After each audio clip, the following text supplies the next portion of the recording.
maggiore creatività, miglioramento delle abilità di problem solving, maggiore abilità di cambio di prospettiva, abilità sociali, empatia verso gli altri, si impara a supportare l'altro, formazione della identità personale attraverso la autoriflessione. Pensate che il gioco di ruolo fa bene, sia un titolo clickbait? Bene, per una volta vi diamo esattamente quello che il titolo promette. Contenti?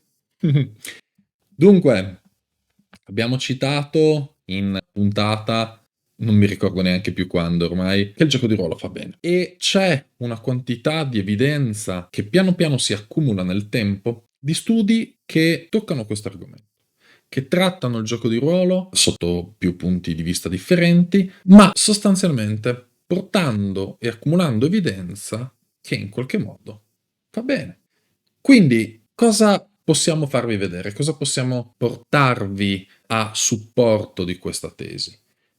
Fortunatamente è uscito di recente, 2024, un articolo su una rivista che si chiama Psychology Research and Behavior Management, che è una revisione della letteratura scientifica e che quindi racconta un po' tutti quelli che sono stati gli studi precedenti che hanno anticipato, diciamo, la pubblicazione di questo, sull'argomento del benessere tramite i giochi di ruolo, dell'utilizzo, in questo caso terapeutico, dei giochi di ruolo e, per quanto interessa gli obiettivi di questo video, sostanzialmente una raccolta di tutti i risultati che nella letteratura scientifica si trovano fino al 2023. L'articolo si chiama A Scoping Review of Tabletop Role-Playing Games as a Psychological Intervention, Potential Benefits and Future Directions di, e attenzione che qui mi sbizzarrisco, Livia Yuliawati Putri Ayu Puspieta Wardani e Joe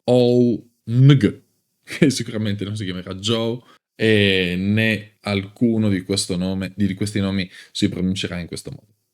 Ad ogni modo, vedete come questo articolo tratta il gioco di ruolo, nello specifico nella sua variante tabletop, quindi non gioco di ruolo in termini di videogioco, quindi non stiamo parlando di Baldur's Gate, non stiamo parlando di Skyrim, non stiamo parlando neanche di giochi live, quindi in costume, quindi impersonificando il personaggio in maniera corporea, ma quello che avviene attorno a un tavolo. Però ne stanno parlando in termini di intervento psicologico, quindi strumento da inserire all'interno di un contesto terapeutico. Qual è l'idea di base? L'idea di base è che si possa esplorare il potenziale del gioco di ruolo, tabletop, in termini di benefici sul benessere, sulla salute mentale, sul benessere mentale delle persone. Partiamo dall'inizio. Le domande di ricerca sono identificate in questi 3 punti. 1. Quanto la ricerca empirica è stata condotta sul gioco di ruolo tabletop come intervento. 2. Che potenziale ha il gioco di ruolo tabletop? E 3. Quali sono i suggerimenti che si possono trarre per la ricerca futura? E questa sarà la parte che ci interessa di meno in questo video. Come dicevo prima, gli articoli che hanno analizzato partono dal 2013 e terminano nel 2023 e il database utilizzato è quello della letteratura scientifica, diciamo tradizionale, in lingua inglese, che è quella accessibile a tutti, e indonesiana, che è accessibile solo agli autori e alle persone, insomma, che parlano indonesiano. Risultato: 109 articoli che trattano di questi temi nelle svariate combinazioni. Di questi 109, dopo una lettura, sono stati scartati più della metà perché appunto non c'entravano esattamente con il topic, parlavano di qualcos'altro, mettevano insieme ad esempio gioco di ruolo tabletop con videogioco e via dicendo. Ne sono rimasti 51. Ora, di questi 51 dovete sapere che non tutti sono studi sperimentali. 35 sono studi che riguardano revisione di letteratura, quindi esattamente come questo, che quindi analizzano o reinterpretano qualcos'altro che era già stato pubblicato, o studi qualitativi. Qualitativi significa che sono state fatte delle ricerche e delle analisi che sono osservazionali, che non possono essere ridotte a un numero, ma a un'impressione o a delle impressioni che si rilevano spesso o a delle analisi, a delle riflessioni e via dicendo. Insomma, qualcosa che non può essere ridotto a un numero. E attenzione che un miglioramento, un peggioramento può sempre essere ridotto a un numero. In questi termini mettiamo assieme quei 35 articoli di 51 che non producono dei dati che costituiscono una forte evidenza scientifica. Al contrario, 12 sono studi strettamente quantitativi, quindi con dei dati. Sono pochi, però fortunatamente vanno nella stessa direzione. 4 invece utilizzano delle tecniche miste, magari qualitative e quantitative o cose di questo genere. Qual è il punto di partenza? Perché questi autori hanno voluto valutare il gioco di ruolo come strumento per la terapia? Allora, c'è un problema in terapia, lo sappiamo tutti banalmente senza dover essere psicologi o senza dover essere andati in terapia. Ehm, Molti adulti, molti adolescenti soprattutto, trovano difficile aprirsi, trovano difficile andare in una seduta e raccontare i fatti propri, raccontare i propri vissuti.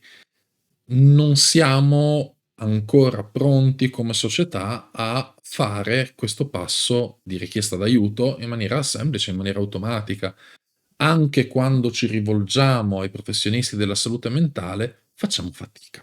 E soprattutto all'inizio quel passo di apertura è piuttosto complicato, per cui l'idea degli autori è: esiste questo problema nell'ambito della mental health, della salute mentale. Questa difficoltà che le persone hanno riduce la possibilità di progredire verso un miglioramento del benessere. C'è ovviamente uno stigma della salute mentale che non c'è invece nella cura non mentale, quindi mi rompo una gamba, vado dal medico, mi faccio aggiustare la gamba, ma se succede qualcosa nel dominio psichico, faccio più fatica per qualche motivo oggi.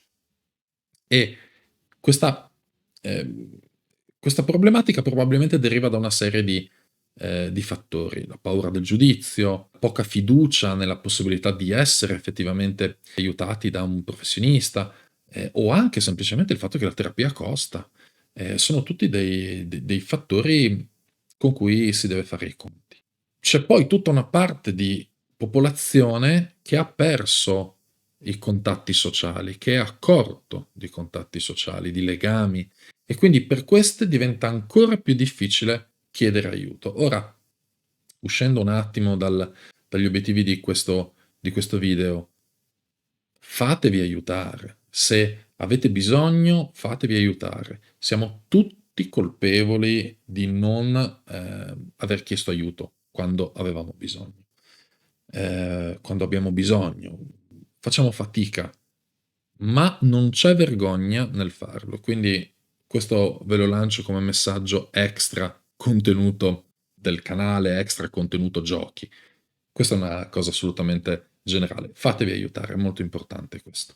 Quindi, diciamo, l'idea di base di questi autori è che con un migliore coinvolgimento del paziente in una maniera più confortevole, meno formale, quindi togliendo anche la pressione della formalità, e magari in un modo più flessibile, meno convenzionale, si possa riuscire a facilitare questo passo di apertura delle persone in un contesto di relazione terapeutica.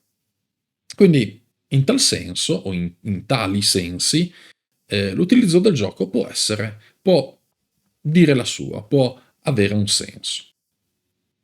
Allora, definiamo cosa significa gioco di ruolo in questo contesto. Non farò una disamina di cosa di cos'è un gioco di ruolo. Ne parliamo in questi termini semplicemente perché c'è bisogno di capire cosa questi autori pensassero nel momento in cui, nel momento in cui hanno proposto il gioco di ruolo come intervento. Stiamo parlando di Dungeons and Dragons e simili, ok? Non stiamo parlando di qualcosa di strano, stiamo parlando specificamente dei giochi di ruolo tabletop che tutti conosciamo. Però passiamo un attimo sulla definizione che hanno dato loro, perché naturalmente non siamo in un contesto di game design o di corso sul gioco in cui è importante capire che tipo di gioco stiamo parlando, siamo in un contesto in cui è importante capire quali sono i fattori psicologici importanti.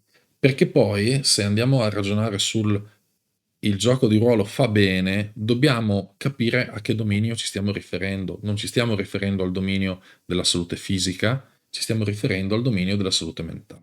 Quindi, cosa identificano questi autori come punti salienti del gioco di ruolo? Il gioco di ruolo è questo termine ombrello per i formati di gioco ed i generi di gioco che sono in qualche modo centrati sullo sviluppo, sulla rappresentazione e sulla progressione di un personaggio. Questi personaggi, dicono gli autori, sono coinvolti in un mondo finzionale con un set predeterminato di linee guida.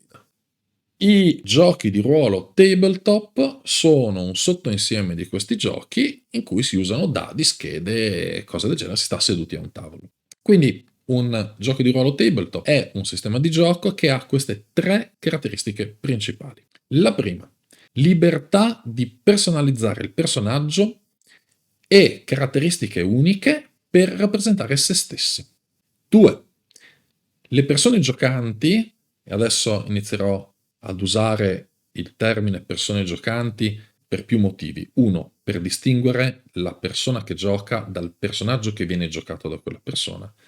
E 2. Perché è una delle formule più inclusive che nel tempo ho trovato. Quindi le persone giocanti, secondo punto, aderiscono alla narrativa e alle regole date dal Game Master. 3. Le persone giocanti sono attivamente coinvolte nel partecipare a plasmare gli esiti della storia e lo sviluppo dei personaggi, prendendo decisioni e affrontandone le conseguenze. Quindi, diciamo, un ulteriore punto che sottolineano è che nel contesto terapeutico è essenziale la flessibilità del master, del narratore, narratrice naturalmente, per poter declinare la storia, la narrativa e tutto il resto di ciò che riguarda il gioco ad ogni persona giocante. Allora, la letteratura scientifica in generale sui giochi di ruolo tabletop, prima di entrare nel contesto clinico, cosa ci dice? Ci dice che sono stati usati in tanti contesti, compreso quello clinico, perché comunque esiste anche questa cosa che si chiama role play therapy, che in qualche modo condivide le basi. Alla base del gioco di ruolo c'è lo psicodramma, che è qualcosa che si usa in psicologia da molto tempo. Diciamo, alcune basi sono condivise con altri tipi di interventi. Ma sono stati usati anche al di fuori dei contesti clinici o ai confini, diciamo, del contesto clinico, ad esempio in un contesto naturalistico in cui si osservano le persone che giocano e si rilevano i sintomi dello spettro autistico, ad esempio. Sono stati utilizzati per la coesione sociale in gruppi di adulti in cui poi è stato di fatto rilevato un aumento della coesione e l'opportunità di confronto, la confidenza. Si è visto che chi gioca ai giochi di ruolo tabletop, indipendentemente dal contesto, ha una maggiore esperienza di crescita e sviluppo personale e che, infine, ultimo punto generale, nonostante siano metodi d'escapismo, cioè quel sistema che ti permette di abbandonare per un attimo la realtà, non pensare ai tuoi problemi quotidiani, alle rogne della vita di ogni giorno, nonostante questo offrono un modo di costruire dei significati che arricchiscono la vita delle persone.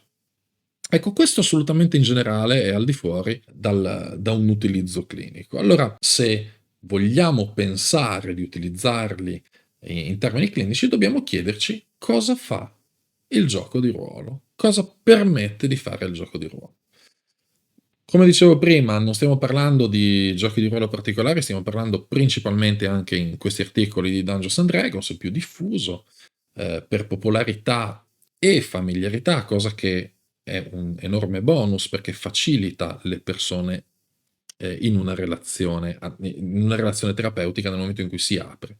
Se viene proposto un gioco che già si conosce o che si è già sentito o che permette una maggior zona di comfort, è naturalmente più facile il coinvolgimento. In tutti questi articoli si è parlato in generale di giochi di ruolo, Dungeons and Dragons, oppure di altri due, uno è Fantasy Spoils e l'altro è Fiasco. Dunque, cosa si può fare con il gioco di ruolo? Quali sono le caratteristiche del gioco di ruolo tabletop che in qualche modo possono funzionare per aumentare il benessere della persona? E ribaltiamo la questione. Come il gioco di ruolo aumenta il benessere della persona e quindi per questi autori come lo possiamo usare a tal fine? Naturalmente per gli obiettivi di questo video a noi interessa cosa fa il gioco di ruolo. Che poi gli autori lo utilizzino volutamente per andare in quella direzione è solo il motivo che ci ha fatto trovare questo articolo, questa revisione della letteratura. Allora, esistono una serie di teorie psicologiche, 4 nello specifico, che vengono citate in relazione all'impatto del gioco di ruolo sulla salute mentale. La prima è il concetto di identità narrativa dal lavoro di McAdams. Che cos'è l'identità narrativa? È la capacità dell'individuo di creare un senso di sé integrando le varie esperienze della propria vita in una narrativa personale che è in evoluzione naturalmente. E questo cosa fa? Permette di avere un senso di coerenza e degli obiettivi. Se io guardassi solo a cosa succede oggi, ignorando quello che è successo nel passato, avrei un'immagine di me molto distorta da quella che una narrativa anche di me molto distorta da quella che è effettivamente stata la mia vita, da ciò che mi ha portato qui e da cosa posso ragionevolmente aspettarmi in futuro. Quindi la narrazione che ognuno ha di se stesso è particolarmente rilevante per capire chi siamo. Ecco, cosa succede? Nel gioco di ruolo. Nel gioco di ruolo si assumono dei ruoli specifici e questo già di per sé sottolinea quanto sia rilevante l'identità narrativa nella salute mentale, perché negli studi che hanno seguito dei pazienti in terapia i miglioramenti nel benessere mentale sono legati a un senso aumentato di agency. Che cos'è l'agency? L'agency è la sensazione di essere i fautori del proprio destino in sostanza, cioè che quello che sta accadendo accade perché l'ho scelto io, perché l'ho fatto io. Quindi tanto più una persona si sente, ha senso di agency, quindi si sente fautrice del proprio destino, tanto più alto è il proprio benessere. E nei giochi di ruolo tutto quello che viene dato in mano alla persona è esattamente l'essere fautrice del proprio destino. Il senso di agency viene veicolato perché viene fatto percepire il controllo che una persona ha sulle sue scelte, a partire dalla scelta del personaggio, la costruzione del personaggio, a tutto il decision making, quindi la presa di decisioni consecutiva, viene fatta in continuazione in qualsiasi momento.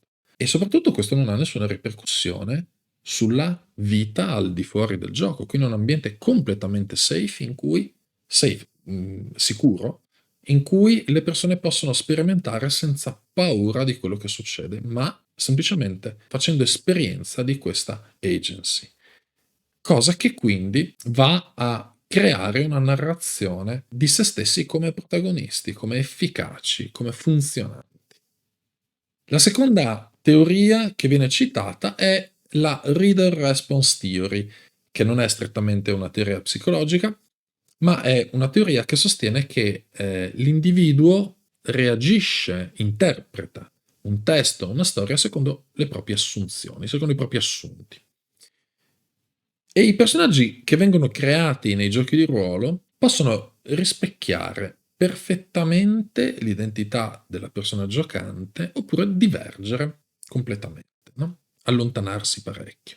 Durante il gioco si possono riplasmare i significati dell'identità della persona in continuazione, no? Sulla base di quello che accade. Allora il mio personaggio l'ho pensato in un certo modo, però forse la sua identità è diversa, forse approcciandosi a questo evento la sua identità, la narrazione, per tornare al punto precedente, no? La narrazione che ne faccio può essere differente e per questo personaggio questo evento può avere un certo significato che per me, persona che gestisce quel personaggio, può essere diverso. Ecco che quindi si innescano una serie di dialoghi interni tra la mia identità di persona giocante e l'identità del personaggio che mi sto inventando, no? Che sto immaginando. E quindi c'è una riflessione sugli stati interni, sulle emozioni, sulla narrativa della mia vita, della vita del personaggio e via dicendo. E a questo punto, con le nuove esperienze, gli individui possono o correggere l'identità del personaggio, che poi è una riflessione che viene fatta anche su se stessi, no? Quindi correggere l'identità del personaggio per accomodare quello che accade, oppure integrare nella propria identità così com'è quello che è successo, diciamo subendo quello che è successo. E il più delle volte quello che succede nei giochi di ruolo è qualcosa di negativo, a valenza negativa, un incidente, un problema, magari anche un fallimento. E se io integro quella parte nella mia narrazione senza modificarla, spesso vado incontro a una svalutazione, a una negativizzazione dell'identità e quindi a una riduzione del mio livello di benessere. Quindi il processo di costruzione dei significati, la narrazione degli eventi che porta alla trasformazione del modo di vedere il mondo, no? Di comprendere cosa succede e del significato che hanno i vari eventi rispetto alla nostra vita, ecco, questo porta anche ad uno stato di benessere. Tanto più alleniamo questa capacità di adattare la nostra narrazione agli eventi, sulla nostra identità, su chi siamo, tanto meglio stiamo. Il gioco di ruolo in questo senso, quindi, secondo la letteratura scientifica, è un perfetto ambiente per fare questo tipo di esercizio. La terza teoria, che ci fa vedere, ci dà una luce su cosa succede all'interno del gioco di ruolo, è quella dei fattori terapeutici di Yalom. Sono 11 fattori terapeutici che descrivono quello che accade in ogni terapia di gruppo secondo Yalom. Dunque, l'idea è che il gioco di ruolo, tabletop, corrisponda in qualche modo a una terapia di gruppo, cioè abbia dei paralleli in comune, ecco, che non sia di fatto sempre, perlomeno, un contesto terapeutico, ma che abbia dei paralleli. Ad esempio, uno dei punti principali è quello di instillare la speranza. È un punto fondamentale nella terapia perché permette di concepire un futuro positivo e permette di sopportare ciò che non può essere cambiato, no? E questo si vede nei giochi di ruolo, perché nel gioco di ruolo si crea un personaggio, si coltiva un'immagine positiva del personaggio che è centrata sulla speranza, che favorisce il lavoro sulla speranza, perché noi creiamo un personaggio, ne immaginiamo uno sviluppo e speriamo di arrivarci in qualche modo. Immaginate se non ci fosse speranza in un gioco di ruolo, cioè nessuno cercherebbe di progredire perché tanto siamo tutti disperati, il personaggio muore, fine. Invece ragioniamo sempre con in mente la speranza. E poi c'è la condivisione con gli altri, in cui si esplora e si esprime l'immagine desiderata del proprio personaggio. E questi corrispondono ad altri due punti, ad altri due fattori terapeutici, che sono l'apprendimento interpersonale e lo sviluppo di tecniche di socializzazione. Quindi anche in questo caso pare esserci un parallelo. Infine, ultima teoria, che forse è quella più conosciuta, più banale, diciamo, è quella del perspective taking, cioè quei processi di comprensione e di interpretazione del contenuto mentale di ciò che una persona diversa da se stessi ha. Quindi cos'è che vede, cos'è che prova, cos'è che sente, cos'è che pensa un'altra persona, un altro individuo. Naturalmente questo è legato strettamente all'empatia. C'è quindi in questo caso la considerazione dello stato mentale ed emotivo dell'altro, che è qualcosa che nei giochi di ruolo facciamo attenzione in primo luogo per il personaggio finzionale. Cioè, prima ancora di andare a occuparci del vissuto, del contenuto mentale delle altre persone giocanti, ci occupiamo di una persona inesistente che abbiamo creato.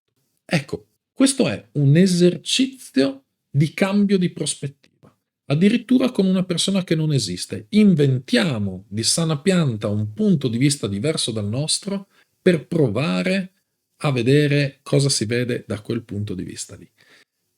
E questo è estremamente potente come esercizio. Sappiamo che i giocatori di giochi di ruolo hanno livelli di empatia più elevati di quelli dei non giocatori. E siccome l'empatia è collegata alla creatività, hanno anche livelli di creatività maggiori.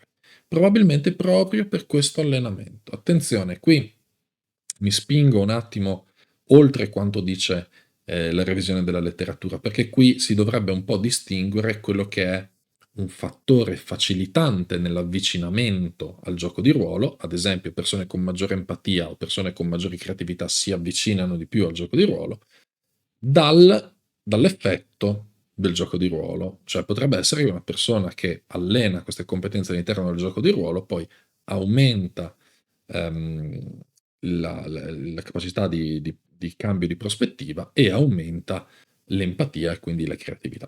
Poi, in un punto successivo, invece, questo viene detto dall'articolo, che le persone che hanno giocato a giochi di ruolo poi hanno aumentato. Però, insomma, è un punto che vale la pena considerato anche questo.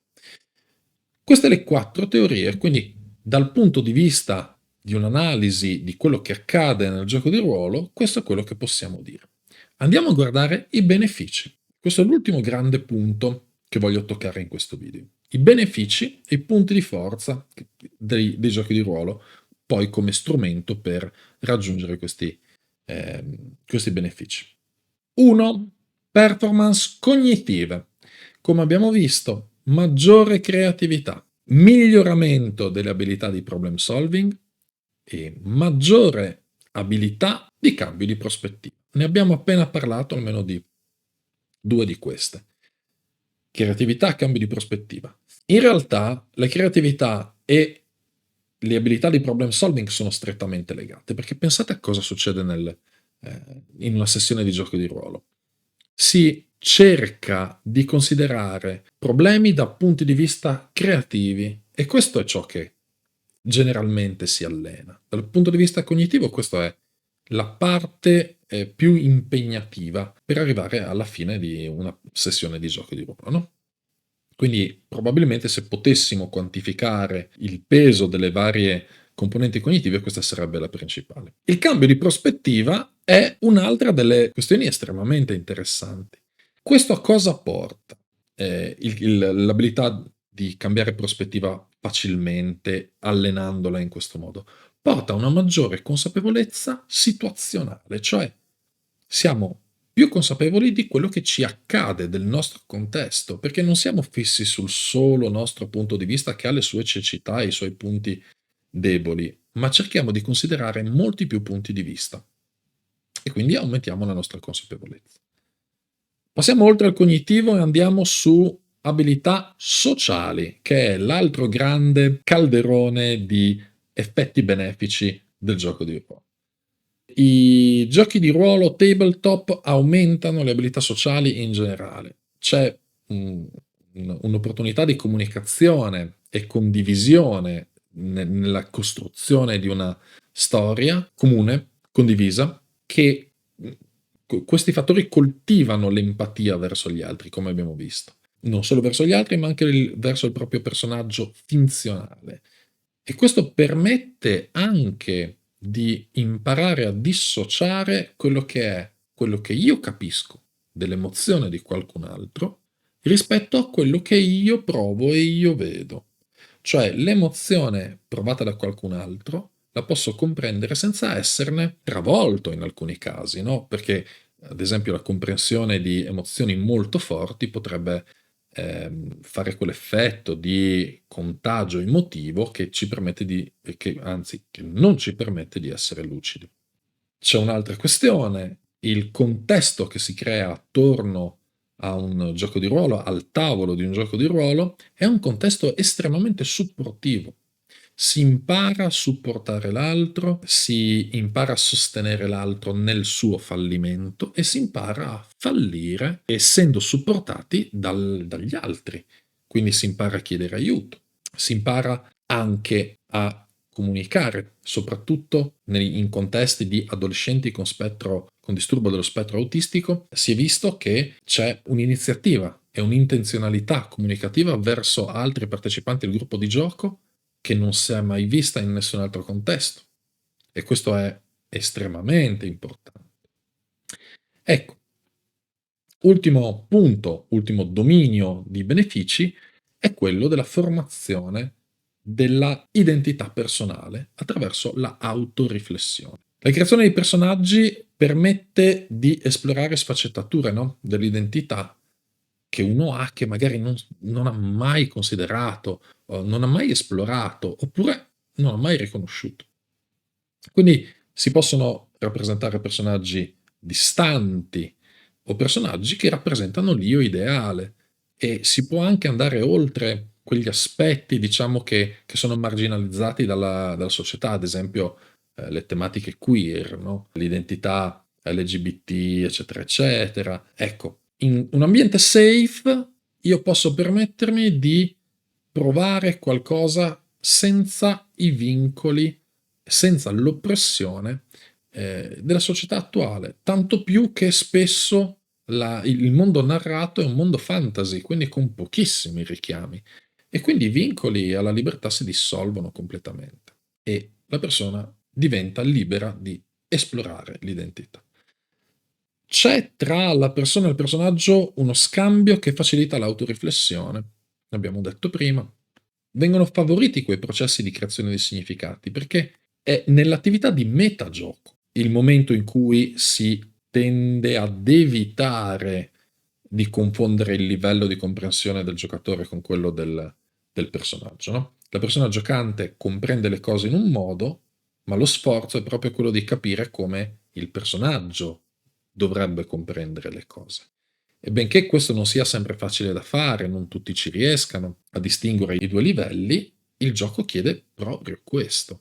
E quindi si allena questa abilità di riflessione su qual è la differenza tra la persona e ciò che quella persona ha creato, ciò che ha messo insieme con sfaccettature della propria identità, col tentativo di allontanarsene, col tentativo di rappresentarsi al suo meglio, che ha dato vita, insomma, a quel personaggio. La riflessione su questo diventa estremamente potente per lo sviluppo dell'identità. Ecco, poi il paper va avanti parlando di quali sono le difficoltà, le problematiche possibili nell'applicazione in terapia, che è tutto un altro discorso che non toccheremo, se non ve ne cito alcuni. Dungeons and Dragons non è un sistema perfetto per questo obiettivo. Il fantasy potrebbe non essere la scelta migliore. In alcune culture, quelle occidentali versus quelle orientali, potrebbe essere uno strumento più o meno buono e via dicendo. E poi in un paragrafetto 1 si parla di quanto sia difficile poterlo trasformare in effettivo strumento terapeutico, considerato anche il debriefing, che è un altro capitolo gigantesco. Però, per quanto concerne gli obiettivi del video che state vedendo, se siete arrivati fin qua, vedete come dei benefici del gioco di ruolo ce ne siano parecchi. Dati non ce ne siano tantissimi, ma sono tutti concordi sul fatto che fa bene su tutti i domeni, cognitivo, sociale, identitario, e che sia proprio la struttura stessa di questo tipo di gioco che permetta i benefici che sono stati descritti. Quindi per una volta vi portiamo un video con un titolo clickbait che promette esattamente quello che dice il titolo clickbait. Se vi è piaciuto quanto avete sentito, se vi è interessato, se vi ha incuriosito, mettete un like a questo video e ne abbiamo una serie di altri se volete andare a dare un occhio, a guardare il resto del canale. Ci vediamo al prossimo approfondimento, alla prossima puntata, alla prossima stagione o al prossimo video con un titolo clickbait. Ciao!